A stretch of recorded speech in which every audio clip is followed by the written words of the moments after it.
bota fogo nas águas do rio, vermelho de ouro assustado, foge o índio na sua canoa, a Anhanguera bateia o tempo, levanta arraial, Vila Boa. Terra querida, fruto da vida, recanto da paz, cantemos aos céus, regência de Deus, louvor, louvor a Goiás. Cantemos aos céus, regência de Deus, louvor, louvor a Goiás.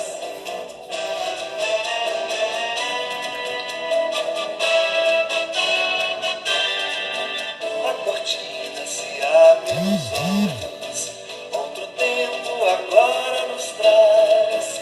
É Goiânia, sonho e esperança, é Brasília pulsando em Goiás.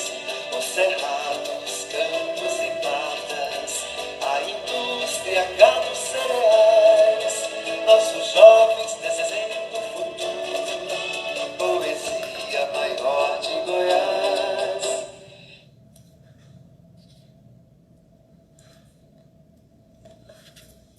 Retornando, Leandro, Viviane, Eric, estamos aguardando um pouquinho a professora chegar, ela atrasou um pouco.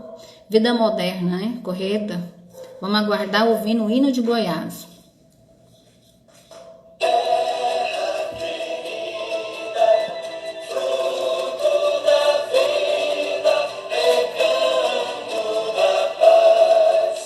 Cantemos aos céus, regência de Deus, louvor, louvor a Goiás. Cantemos aos céus, regência de Deus, louvor, louvor a Goiás.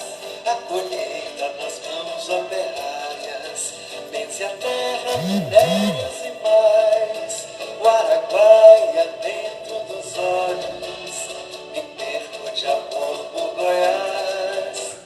Terra querida, fruto da vida, recanto da paz. Cantemos aos céus, regência de Deus. Ok. Boa noite, meus queridos. Sejam bem-vindos à live de hoje. Vou começar aí a introdução do tema, enquanto a nossa convidada da noite se organiza. Nós vamos falar hoje sobre marketing eleitoral e marketing político. E antes de entrar nessa questão, e antes de nossa convidada conseguir entrar na nossa live, vamos falar um pouco da introdução desse marketing eleitoral e desse marketing político. Como e de onde surge essa questão? Primeiramente, nós podemos aqui expor, né, que é um projeto que nós estamos trazendo todas as quartas-feiras, Compliance em Evidência, no nosso Instagram, onde nós convidamos nossos colegas em várias áreas a participar de temas que são muito importantes para a nossa sociedade, para o cidadão, em busca aí de maior conhecimento. E o tema de hoje é muito importante.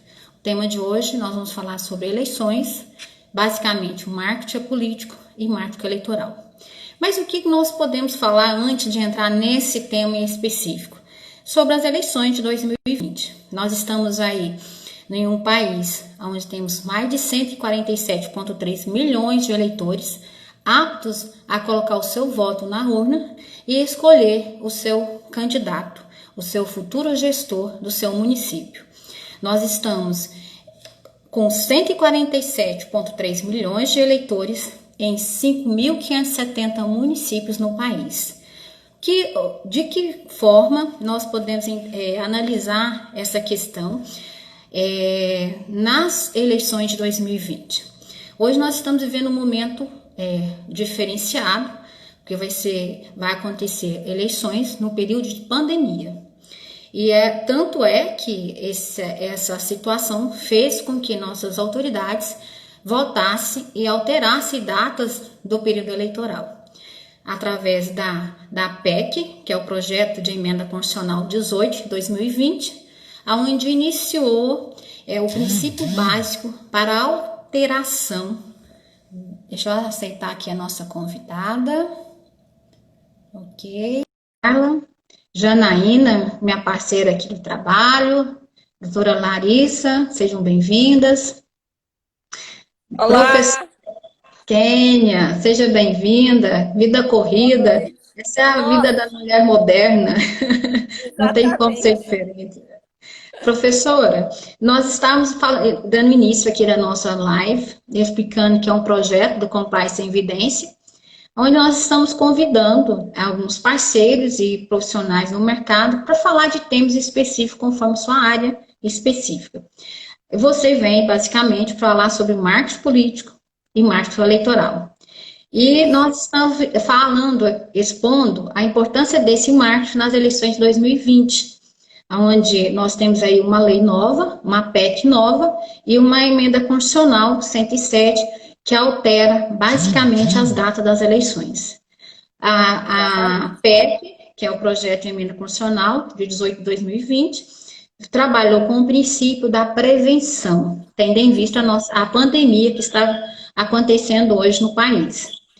Esse Uhum. princípio ele vem para prevenir a não contaminação dos eleitores no período eleitoral, que já estava marcado para outubro. Foi alterado com a emenda constitucional 107, onde modificou as datas, na qual ficou 1º de outubro, o primeiro turno, e 1º de novembro Papel, minha e moça. 29 de novembro, primeiro e segundo turno, com a alteração da emenda constitucional. Após isso, consequentemente a essa mudança da emenda constitucional 107, também alterou algumas datas especiais, principalmente para os futuros candidatos, que é importante nós falarmos esses detalhes antes de entrar no tema, professora Kênia. Essas datas, consequência da emenda constitucional 107, onde definiu, a partir de 2 de julho de 2020, que todos os atos até 2 de julho de 2020 prevalecerão, não serão modificados. Mas os atos que eram necessários que os partidos políticos e os futuros candidatos realizassem para que o pleito eleitoral formasse de forma clara, de 2 de julho até 30 de julho, foram prorrogados para 40 dias. Os períodos realizados no mês de julho, tendo em vista um mês especial. E os demais, que são as convenções e o registro de candidato, e o período de propaganda eleitoral. As convenções foram alteradas para dia 31 de agosto a 16 de setembro. É o período onde os partidos farão suas convenções e definirão quais serão os candidatos a serem registrados. E o prazo para registro, que é importante nós frisarmos nessa live também, professora Kênia, encerra dia 26 de setembro. Ou seja, nenhum candidato, pré-candidato, que é antes do registro são pré-candidatos, poderão fazer marketing eleitoral ou marketing político alegando que são candidatos. Essa é a questão, é uma questão muito importante que nós precisamos expor nessa live. E após, dia 26 de setembro, após esse prazo, aí sim, a PEC, com alteração das datas, autoriza os candidatos já registrados a trabalharem com o seu marketing pessoal e a definirem ao seu futuro eleitor que realmente já são candidatos. Bom, entrando com esse resumindo das nossas eleições de 2020, professora Kênia, eu pergunto a você, qual a diferença entre marketing eleitoral e marketing político? Boa noite, professora. É uma honra participar da live com você. Para Prazer é meu, professor. a gente é motivo de satisfação. Peço desculpas aí do atraso, mas eu tive um problema com uma reunião justamente com o pré-candidato e essas coisas que vão ultrapassando a Sim, agenda faz da parte. gente, né? Então, com relação, peguei bem o gancho aqui do 26 de setembro, que você falou que é a data que a gente pode Sim, começar a fazer após. Isso. marketing eleitoral. Porque o marketing político eu posso fazer ele em qualquer momento. Porque no Essa é a marketing, diferença. essa é a grande diferença. Uhum. Nós temos o marketing político e o marketing eleitoral. Quando Uhum. eu falo em marketing político, eu estou falando em angariar pessoas que comprem a minha ideia como candidato. Mas eu não estou dizendo que eu sou candidato. Então, quando eu falo que eu estou fazendo marketing político, eu estou ampliando as minhas lideranças, eu estou ampliando minha rede de contatos, eu estou fortalecendo a minha rede de contatos. A partir do momento que eu posso fazer marketing eleitoral, quer dizer que eu posso pedir voto. A grande diferença é essa. Declarar que é candidato. O marketing político, eu faço um fortalecimento de base, eu faço um fortalecimento dos meus projetos, eu mostro quem eu sou, eu trabalho a minha imagem. O marketing eleitoral, eu já vou mais focado, eu vou realmente pedir votos, eu vou realmente ter um planejamento de fazer visitas, sejam elas online ou presenciais, e angariar esses votos. Então, a grande diferença é essa. O marketing político, na verdade, quando a pessoa é da política, ela faz ele o tempo todo, né? Sim. Ou pelo menos deveria fazer. Então, a gente tem um lapso aí de tempo muito grande, né? Que é de agora até 26 de setembro, que é justamente o período que eles têm que aproveitarem para fazer o marketing político. É um período Porque de planejamento. o candidato Posso falar que o marketing político é um período de planejamento, de projetos, e é um de período partidos? não só de planejamento, mas é um período de fortalecimento da base. Uhum. Então, é um período de alianças, é um período de conseguir as pessoas que vão trabalhar com ele, né? Uhum. Boa noite aí, doutor Carlos Jubé, prazer tê-lo na nossa live. Então, a diferença entre o marketing político e o marketing eleitoral é isso. O marketing político, eu posso fazer ele até o dia 26 de setembro. Eu só não posso dizer que eu sou o candidato, mas eu posso ampliar a minha rede de contatos, eu posso fortalecer as minhas redes digitais, né, as minhas redes sociais, e a partir do dia 26, sim, aí eu já parto para o marketing eleitoral, que está ligado ao voto. A enquete e a pesquisa, ela tem uma diferença. Ela entra no marketing político ou ela pode ser feita também no marketing eleitoral? Eu até posso fazer. A gente tem, geralmente, 3 modalidades de pesquisa. Eu faço a Quali, que é uma pesquisa qualitativa, que é justamente saber, naquele município, o que vai bem, o que vai mal, né? Eu posso fazer uma pesquisa que a gente chama de Quant, que é quantitativa. Quantos por cento dos eleitores que têm o meu voto, quantos por cento que eu não tenho o voto. E a gente pode fazer uma que a gente chama de track, que é por telefone, que é uma pesquisa mais barata. Pela track eu posso medir tanto se eu saio ou não candidato, qual é a minha aceitação. Se eu já for prefeito da cidade, por exemplo, vou falar de prefeito porque a eleição agora é prefeito e vereador, né? Uhum. Se eu for prefeito da cidade e fazer uma quali, eu vou testar se eu saio ou não, qual é a minha aceitação, ou eu posso perguntar se a saúde vai bem, se a educação vai bem, e o que eu tenho que melhorar enquanto comunicação institucional. Porque a comunicação institucional para aquele candidato que está partindo para a reeleição, ela é importante. Porque, vamos supor, se a gente tiver um município lá que faz uma quali e descobre que a saúde vai muito mal. Então, enquanto prefeito, ele pode melhorar essa questão da saúde para quando ele chegar a se posicionar como um pré-candidato à reeleição, essa parte já esteja solucionada. É muito importante essa pré-fase, né? Na verdade. É muito importante, é muito importante. A gente, eu sou cientista política, né? Você sabe disso, e a gente não trabalha sem pesquisa. Porque trabalhar sem pesquisa é abrir uma porta no escuro e andar sobre um vale escuro. Sim. Então, doutora, só tirando uma dúvida, a enquete é diferente de pesquisa. A enquete é algo rápido, como que é? A enquete é algo rápido. A enquete é algo sim. rápido. O maior detalhamento da pesquisa é saber ler essa pesquisa.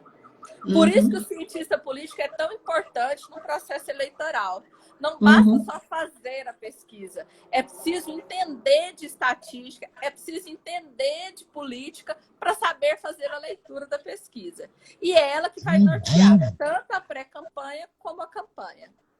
Eu estava lendo um artigo, achei interessante, Kênia, que o primeiro político que buscou o marketing político, na verdade, não foi nem marketing eleitoral, foi Getúlio Vargas. É Foi interessante, Getúlio né? Vargas. Começou com Getúlio Vargas, que naquela época até recente falava em marqueteiro, que hoje os termos Exatamente. profissionalizaram, né? E você sabia que o marketing político, eleitoral ou político feito em redes sociais começou com Barack Obama em 2008? Ele foi Não. ele que foi o vanguarda. Não para angariar votos, mas para fazer uma conexão com as bases, com as militâncias dele. Ele usou muito as redes sociais. Foi o primeiro impacto que a gente tem em relação a redes sociais. Então, quer dizer, é uma coisa de 2008. Na Recente, verdade, né? essa pandemia ela veio para acelerar esse processo que já estava em construção. Mais Então, algo. a gente costuma dizer em marketing que a gente avançou aí uns 10 anos. Com a pandemia? Não foi só o Com a marketing, não, pode ter pandemia, certeza. avançou na questão das redes sociais. Sim, claro. E assim, está sendo muito positivo todo esse movimento, né? Principalmente nesse Exatamente. momento de período eleitoral, de mudanças, que eu acho e a sensibilidade das autoridades também de votarem a favor dessa alteração, né, do projeto de emenda constitucional, isso é muito importante, e principalmente a sensibilidade social, né? Kênia, outro termo muito usado é o neuromarketing. Como o neuromarketing pode atuar agora na política recente? Esse Então, neuromarketing, quem não é da área, não compreende o que significa. o que é o neuromarketing? Já é também uma fórmula que já estava sendo usada no marketing. Talvez ela não era muito falada para o Uhum, cliente, mas sim, nós, como gestores do marketing, já usávamos o neuromarketing, que é simplesmente ativar os gatilhos mentais, sejam eles de um consumidor de produto, de um consumidor de serviços ou de um consumidor de ideias, que é o caso do marketing político eleitoral, né? A gente não uhum, tem um produto para consumir, muito menos a gente tem um serviço para consumir quando eu falo de marketing eleitoral. Mas eu sim, tenho uma ideia, eu tenho um projeto, eu tenho uma base que eu quero fortalecer. E como que eu uso o neuromarketing a meu favor? O neuromarketing são gatilhos mentais que todos nós passamos por eles e sim. que era uma coisa que a gente ainda não havia prestado atenção, que o marketing tinha que andar por esse lado, né? Então, Uhum, quando eu entendo que eu me conecto com pessoas, eu entendo que eu me conecto através do neuromarketing. Então, quando eu digo para você o seguinte, doutora, eu tenho um plano na K Digital de redes sociais, mas que vai só até sexta-feira e ele custa metade do preço. Eu aticei o seu gatilho mental. Se você não fechar até sexta-feira, você vai perder, você vai ficar de fora. E esse sim. gatilho que a gente chama o gatilho da escassez é um gatilho do neuromarketing que a Que gente hoje é trabalha. muito usado Hoje é nas muito usado, hoje é campanhas. usado até na nossa vida social, né, doutora? Sim, claro. Aquela pessoa que está sempre disponível para você, aquela pessoa que está sempre à disposição sua, é uma pessoa que não tem muito valor para a gente, né? Aquela pessoa que tem escassez de tempo, aquela pessoa que tem escassez de qualidade para ficar com você, é a pessoa que você vai mais em busca dela. E isso a gente traz também. Então, o que o candidato tem que fazer? Ele tem que ativar os gatilhos mentais dos possíveis eleitores dele. Como que ele ativa esses gatilhos mentais? Ele tem que ter, no mínimo, 4 bases para ele trabalhar. Ou ele tem que fazer um trabalho assistencial, ou ele tem que ter um projeto com criança, ou ele tem que ter uma horta solidária, ou ele... Então, enfim, vários projetos que ele tem que ter para que ele ative os gatilhos mentais dos eleitores dele. Por que eu quero votar na Kênia e não na Célia? Porque a Kênia me disse que vai ter uma horta em cada CIMEI da minha cidade, porque a Kênia disse que vai cuidar dos animais, ou porque a Kênia disse que vai cuidar da violência doméstica. Esses gatilhos mentais têm que ser ativados nos eleitores. Sim, que é muito difícil hoje, né? Tendo em vista toda a situação que nós temos É vivenciado muito na difícil, gestão pública, é né? muito difícil porque As pessoas a estão política, desgastadas. é um lugar de instabilidade, né? É um Uhum, lugar que as pessoas estão desacreditadas. Então, vai levar vantagem quem for candidato de primeira vez, né? Porque sim, é o novo. Então, eu ativo o gatilho mental de testar. Eu vou testar o fulano.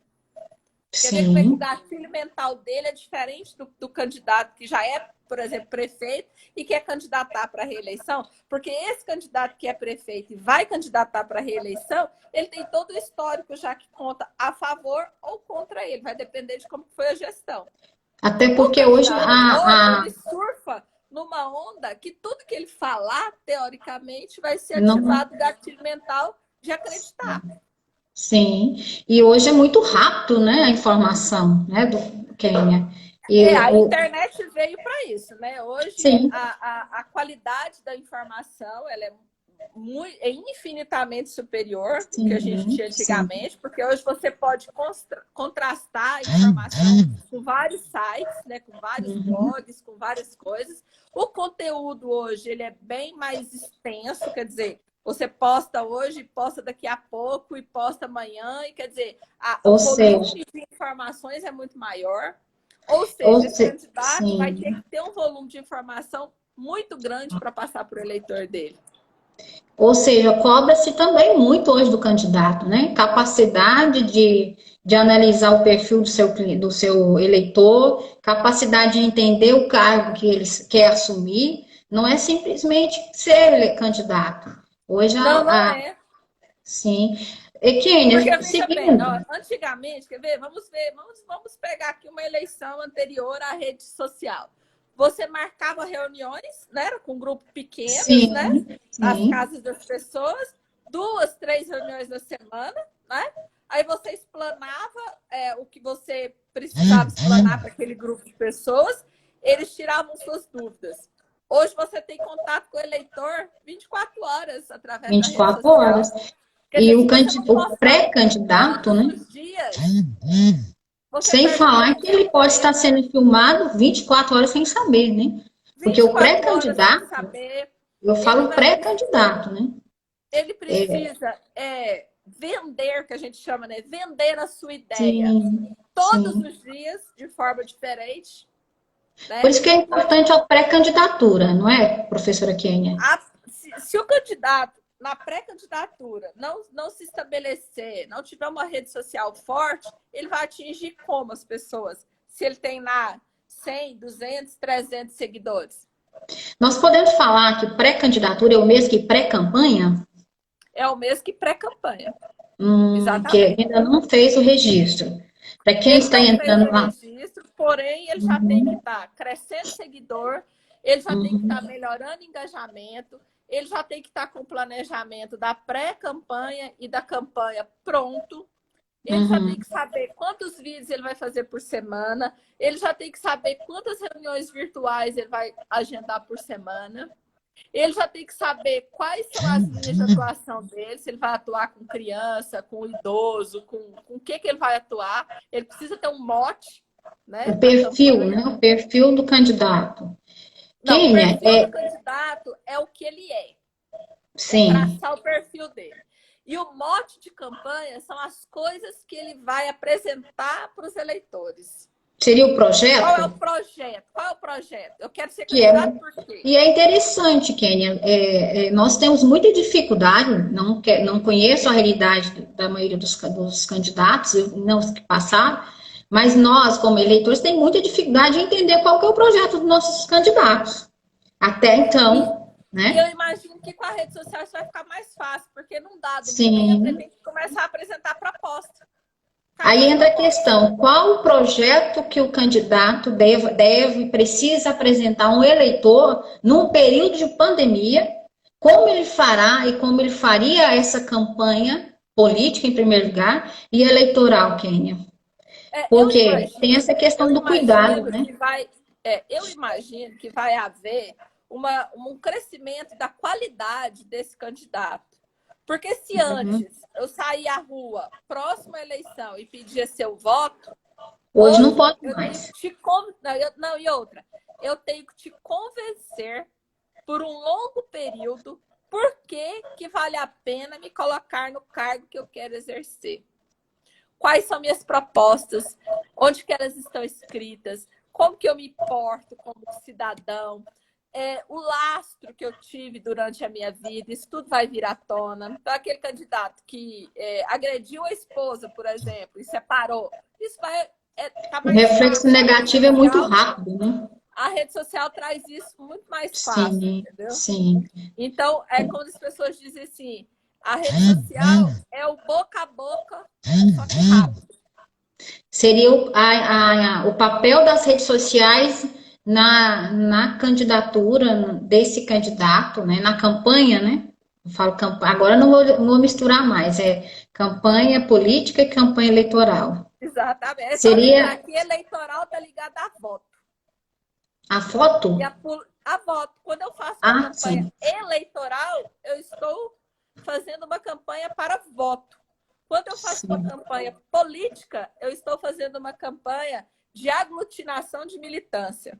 Sim, e não poderia deixar de citar aqui, do professora Kênia, que tanto no período da campanha política, quanto do período da campanha eleitoral, o candidato, aliás, o pré-candidato e o candidato, em forma e hipótese alguma, pode criar situações de defamação, de calúnia ao seu concorrente, ou a terceiros que estão envolvidos no período, no processo eleitoral. Isso é crime da detenção de até tem uma olhada aqui, 1 ano de cadeia, multas altíssimas de 50 mil a 100 mil. E detalhe, é interessante a gente deixar bem claro tudo isso aqui, professora Kenny, que não é só o candidato, é quem está ao lado divulgando. Isso inclui até pessoas que trabalham com a propaganda. Que vai, Não, e outra, né? A gente no marketing, né? A gente diz o seguinte: se antes eu poderia falar do candidato numa reunião dessas que eu disse, né? porque esse era o costume. Não sei se Ficar não aquele posso. negócio assim, será que. Não, eu faço a reunião, falo do candidato, e aí ficava aquele negócio: será que eu falei? Será que eu não falei? Agora na rede social tem que comprovar, né? O cara vai lá, trinca a tela, Sim, pronto, já é muito uma grande. prova. Você E não outra, pode simplesmente criar uma história da vida do não candidato pode. E outra, no oposto marketing, e sem provas, inclusive. Hoje, na e outra, verdade, sempre foi, mas a PEC ela vem fortalecer muito essa questão, inclusive da multa. Nós sabemos que exatamente. tem candidatos hoje, pré-candidatos hoje, que não tem 50, 100 mil para investir nas suas eleições, na sua propaganda eleitoral.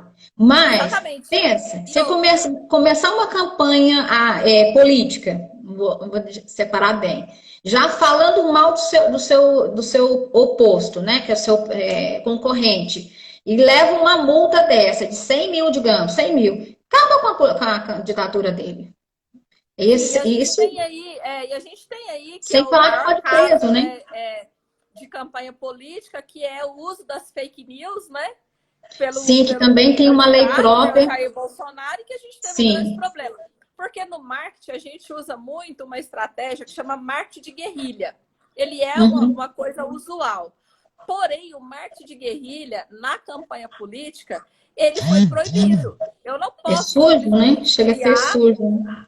eu não posso simplesmente criar um fake, um perfil fake e começar a falar da professora, por exemplo. Sim, Porque hoje eu tenho como detalhar e chegar quem é o dono desse perfil. muito bem. Chegando no dono desse perfil, eu consigo penalizar o candidato. E esse é o maior problema hoje do governo do Bolsonaro, que é justamente a gente ter aí o uso das fake news. Então, o Sim, candidato as realmente fake tem que news ter têm muito. aumentado muito, mas eu vejo como reflexo do que nós fazíamos no dia a dia, né? Hoje nós temos uma ferramenta, como você falou, que são as redes sociais poderosíssimas, Mas existe cada vez mais um comportamento ético, né, de condutas mais sérias de todos os profissionais, não estou falando só do candidato, mas de todos os profissionais que lidam diariamente com as redes sociais. E do cidadão comum também.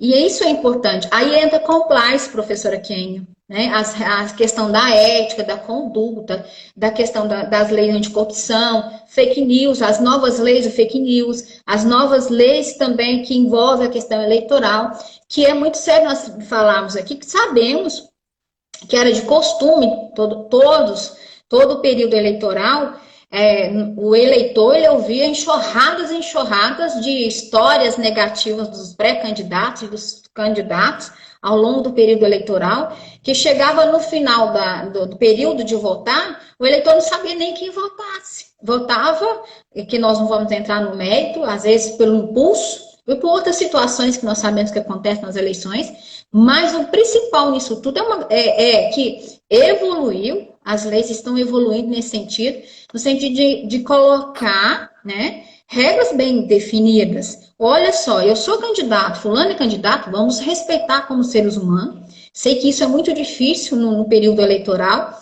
sei que é difícil na cultura que nós vivenciamos, não só aqui, mas no mundo isso é normal. Mas é importante. Eu acredito, professora, que a gente já está um pouco cansado dessa política de agressões. O eleitor está cansado de ouvir isso. Vai sair à frente aquele candidato que tiver realmente uma campanha propositiva, uma campanha com propostas, uma campanha que ele vai realmente mostrar quais os benefícios que ele vai trazer para a cidade, uma campanha que não seja também exorbitante, que é uma das grandes preocupações da população. Como um candidato gasta milhões e depois ele não vai conseguir tirar isso quando ele assume o pleito, né? Então, todas essas questões eu acho que são preocupantes do ponto de vista de um crescimento mesmo, uma evolução da política, sabe? Por exemplo, a gente vai ter agora, já existia, mas vai ser um pouco mais pesado esse ano, que é a prestação de contas das campanhas. E vai ter a prestação de contas dos que a gente tem aí agora, que o candidato vai poder, ele pode impulsionar tanto agora na pré-campanha como na campanha, né? Então, aquele candidato que tiver uma verba definida, conseguir fazer uma prestação de contas justa, ele também tem como dizer ao eleitor dele a que ele se propõe. Eu acho que as coisas estão muito transparentes hoje em dia. Sim, estão caminhando. Busca as informações no site do TRE. Então, não dá mais para dizer que minha campanha eu estou gastando tanto e você vai lá no site do TRE e está dizendo que gastou tanto, entendeu? Então, e isso também é gatilho mental. Tudo que a gente leva de informação para o meu possível eleitor, eu levo através de gatilhos mentais. Então, os pré-candidatos e os candidatos, eles têm que prestarem atenção quais são os gatilhos mentais que eles estão desenvolvendo nos possíveis eleitores deles, né? E aquele gatilho que eu disse, da escassez, da produtividade. Quais são os gatilhos mentais que eu quero ativar desse eleitor meu durante esse período, para que ele possa fazer uma tomada de decisão e dizer, não, eu vou votar em A porque eu acredito e eu estou concluindo que ele é mais preparado para exercer o cargo do que o B. Aquela história de que se votava por dinheiro, porque o voto custava tanto, eu acho que a gente vai ter um pouco de uma mudança nessas nossas eleições. As eleições mudaram, as normas mudaram, o próprio eleitor, né, nós temos percebido, tem mudado, nós mudamos, né, com tudo isso que está acontecendo no mundo e no país. A gente percebe também que até o nível de conhecimento dos eleitores aumentaram. No site do Superior Tribunal Eleitoral fala claramente, né, são de 3,9% em 2010, em 2018 já tinha 6,8% de eleitores instruídos, que isso é importante, né? O eleitor cada vez instruído. Hoje as redes sociais têm esse papel também, educativo, né? Principalmente nesse procedimento eleitoral. Mas, professora Kênia, como será esse movimento, né, dos partidos políticos, dos pré-candidatos, nesse período de pandemia, que fala-se muito, mas a prática ainda é muito difícil, né? Existe É, aquele medo da contaminação, tanto é que a lei mudou tendo em vista esse princípio. Como que você vê hoje o papel das redes sociais nisso, o papel do profissional de marketing nesse período e o papel do próprio gestor que pretende ser candidato? primeiro eu vou começar fazendo uma explanação que o brasileiro, ele é muito do tete a tete, né? Ele é muito do encontrado, conversado, expor ideias, e isso já vai ficar um pouco Sim, limitado nessa campanha. está sendo difícil, é verdade. Segundo, nunca antes na história da política vai ser tão necessário ter um planejamento. É verdade. Aquele candidato que não tiver um planejamento sólido de campanha, ele já vai entrar perdendo posição. Então, se antes era importante ter um cientista político, se antes era importante ter alguém engajado na sua campanha, no sentido de planejar como ela ia acontecer, hoje mais do que nunca.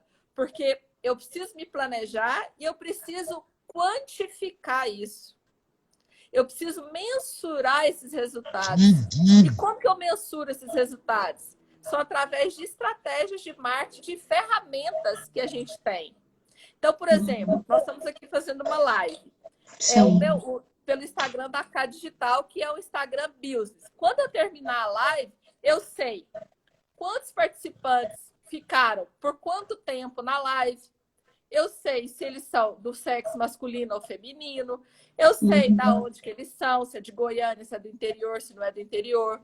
Eu sei qual foi o tema que eu falei que mais chamou a atenção dele, porque vai estar tudo isso num gráfico, porque o Instagram da K Digital, ele tem uma ferramenta que faz toda essa medição. Sim, claro. Então, o candidato que conseguir fazer isso, as primeiras lives que ele fizer, ele vai saber se aquela proposta dele vai ser bem aceita, se não vai, se o público dele é mais masculino ou mais feminino, aonde que está esse público dele, se está na periferia, se está mais central. Estou falando de Goiânia, né? Se a gente estiver falando, por exemplo, de um candidato a vereador em Goiânia, ele vai ter como quantificar isso através das redes sociais dele. Se ele não tiver isso, você concorda comigo que ele está pisando no escuro? Ele não sabe se o trabalho dele está dando certo, se não está dando certo. Ele não sabe se a proposta dele é boa, se não é boa. Ele não sabe se ele está ativando gatilhos mentais nas pessoas ou se não está ativando. Então, nunca antes vai ser preciso tanto de planejamento e de pessoas qualificadas. Não é alguém só que faz postagem, é pessoas qualificadas para mensurar esses resultados. Claro, e até porque, além disso, o eleitor está vivendo num momento emocional muito delicado, né? Tem toda essa... Aí pensa, menino sem aula, pai de família sem renda, o mundo caindo na cabeça nossa, e eu estou levando uma proposta para essa pessoa de uma mudança quando eu entrar no poder. Quer dizer, eu preciso ser muito eficaz nessa minha condução para não dizer, olha, eu estou pensando só em mim e dane-se você com seus problemas. Então, aquele candidato que fizer um gatilho mental, olha, veja bem, aquele candidato que fizer um gatilho mental social, ele vai estar se conectando com as pessoas. Porque as pessoas estão nesse momento. Né? Então, e essas pessoas estão nas redes sociais. Ou cedo, ou à tarde, ou à noite, cada candidato vai ter que definir e aprender qual é o melhor horário da rede social dele. Por exemplo, e todo gatilho que ele desenvolve permanece nas redes sociais, não sai, né? Fica. E aí a oportunidade do eleitor... eu consigo medir quantas vezes eu vou precisar postar por dia ou por semana, o que dá mais resultado, se é o story, se é feed, o que eu posto no feed que dá mais engajamento. Tem um problema muito grande com o uso de hashtags, que as pessoas não sabem usar. A maioria pensa assim, eu vou usar 30 hashtags porque quanto mais, melhor. E não é. Aí o Instagram encara como spam. A gente está fazendo um estudo na K Digital que tem postagem sem hashtag, que está dando mais engajamento do que com hashtag. Professora, nosso tempo está terminando, acredita? Passou tão rápido. Sério? Sério. Vou deixar 2 minutinhos para você apresentar seu projeto, nós encerramos a live. Foi um prazer estar com você, convidando os demais aí para estar conosco em agosto, setembro, no curso, né? Curso sobre marketing eleitoral, compliance eleitoral e moda eleitoral. E eu deixo aí para você terminar a live, convidando os colegas também a conhecer um pouquinho mais do marketing eleitoral e marketing político. Sim, a gente fez a live, devemos fazer outras, né, doutora? Até agosto. Sim, claro. Em agosto nós vamos fazer um curso completo, bem mais detalhado, com todas as nuances, explicando direitinho os gatilhos mentais, o que é marketing digital, o que é o marketing político, como que eu trabalho um planejamento eficaz, como que eu trabalho um cronograma de ações, porque não adianta nada eu planejar e depois não ter um cronograma de ações para executar esses planejamentos, né? Então, a gente está montando o curso, vai ficar muito bom. E nesse curso nós vamos ensinar também a fazer todo o planejamento de orçamento de uma campanha, prestação de contas. É um curso bem detalhado, né, doutora? Sim, a lei anticorrupção, a questão do código de conduta, a forma como expor nas redes sociais, nos debates, a forma como falar como pré-candidato, como candidato, tanto os partidos como dos projetos, como dos pré-candidatos. Isso é importante, o nosso futuro gestor, que vai assumir os cargos a partir do próximo ano, em 5.570 municípios nesse país, muito grande, né? Tenham mais planejamento, né, professora Kenny? Planeje mais, foque mais, e que esse gatilho emocional que eles tentam fazer, vão fazer com nossos futuros eleitores, que vão para as urnas, os 147 milhões, também seja um gatilho que vem para ficar. O que eles falarem, que venham trabalhar em prol de conquistar. Não que eles vão conquistar, porque não tem salvador da pátria. Nós sabemos que cada um que assume a cadeira, eles estão aí para fazer o melhor, mas com o salvador da pátria é impossível. E é um motivo de alegria muito grande para nós, que eu tô vendo aqui o público da AK Digital, é um público que está aqui com mais de 300 pessoas. Então, quer dizer, é um assunto muito importante, que as pessoas estão muito interessadas, né? E a gente fica muito feliz com isso e coloca também à disposição quem necessitar falar com a gente, pode falar através do Instagram. E nós temos participantes da live de pessoas que estão nos Estados Unidos, o Paul, que fez a live comigo na semana passada, que você já conhece. A doutora nós temos também. Sim, nós temos a minha prima que está no Canadá. Olha só, o tema também, eu agradeço a participação de ex-alunos meus, atuais alunos, não vou citar nomes porque a gente pode pecar, né? Exatamente. E as meninas da AK Digital. Eu quero agradecer a presença. A gente tem aqui um pré-candidato que participou com a gente, que é o Wellington Cardoso. Um abraço para ele. E tem outros aqui também, tem um pré-candidato lá de Goiás, que eu vi que ele entrou aqui. E eu quero agradecê-los e dizer que nós estamos à disposição. No Instagram tem o link do WhatsApp. Se precisar falar comigo, eu estou à disposição. E a gente vai fazer outras lives, porque é um assunto que suscita muita dúvida, né? Sim, e tem muito o que falar, Kênia. Um abraço e até mais. Kênia, um abraço a todos. Um abração. Abraço.